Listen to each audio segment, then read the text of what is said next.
Audi is hard at work on the new generation of the A8, and some fresh information has emerged about the upcoming model. The new flagship has already received the internal index AU661. Based on the MSB61W platform developed jointly with Porsche, it is poised to become one of the most significant events in the executive sedan segment in the coming decade. According to available reports, the world premiere is scheduled for 2029, with sales slated to begin in 2030. The choice of platform speaks volumes. MSB is the exact architecture that underpins the Panamera, widely known for its ability to blend the dynamics of a sports car with the comfort of a luxury sedan. This specific balance has always been the hallmark of great flagships, and it is precisely what many critics felt was lacking in the current D5 generation of the A8. The latest iteration has frequently been criticized for losing its identity, dissolving into a faceless sea of highly technological yet characterless cars.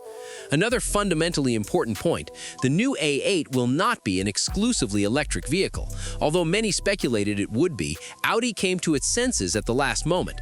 While the Volkswagen Group is actively pushing the SSP platform as the foundation for future EVs, a different path was chosen for Audi's flagship. The Powertrain lineup will feature both classic internal combustion engines and plug-in hybrids, a remarkably measured decision given the current uncertainty surrounding the pace of electrification in the premium market.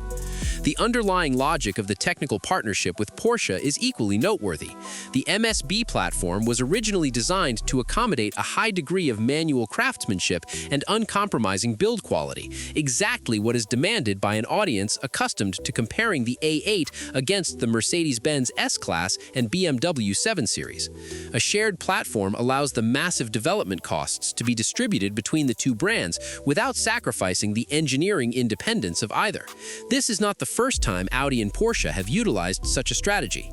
It must also be noted that in the German market, an executive sedan is more than just a car. It is a cultural phenomenon and a symbol of business success.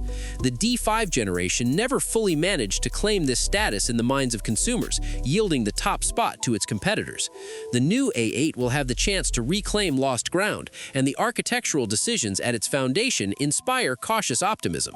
There is still plenty of time before 2029, and more details about the new model will undoubtedly surface.